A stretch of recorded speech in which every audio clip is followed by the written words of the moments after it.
S, வீடு, schools, hotels, store room இங்கெல்லாம் partition wall கட்டணும்னாலும் இப்போ பில்டிங் போனஸோட first choice Renocon Rapid Wall Panels. இந்தியாவில் நடந்த சைபர் மோசடிகளில் நடுத்தர வயதினரே அதிகம் பாதிக்கப்பட்டுள்ளதாகவும் வாட்ஸ்அப், டெலகிராம் மூலம் அதிகளவு மோசடி நடப்பதாகவும் மத்திய அரசின் அறிக்கை மூலம் தெரியவந்துள்ளது.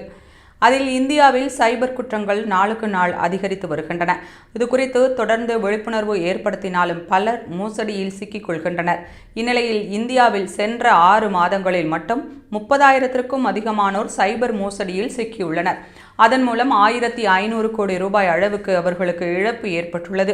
பெரிய நகரங்களான பெங்களூரு, டெல்லி, ஹைதராபாத் ஆகிய நகரங்களில் 65% குற்றங்கள் நடந்துள்ளன. அதிகபட்சமாக பெங்களூருவில் 26% சைபர் மோசடி அரங்கேறியுள்ளது. பண இழப்புகளை பொறுத்தவரை டெல்லி முதலிடத்தில் இருக்கிறது. அங்கு சராசரியாக ஒருவர் 8 லட்சம் ரூபாய் அளவுக்கு பணத்தை இழந்துள்ளார். பாதிக்கப்பட்டவர்களில் 76% பேர் 30 முதல் 60 வயதுடையவர்கள் ஆவர். 60 வயதிற்கு மேற்பட்டவர்களில் 8.62% பேர் சைபர் மோசடியில் சிக்கியுள்ளனர்.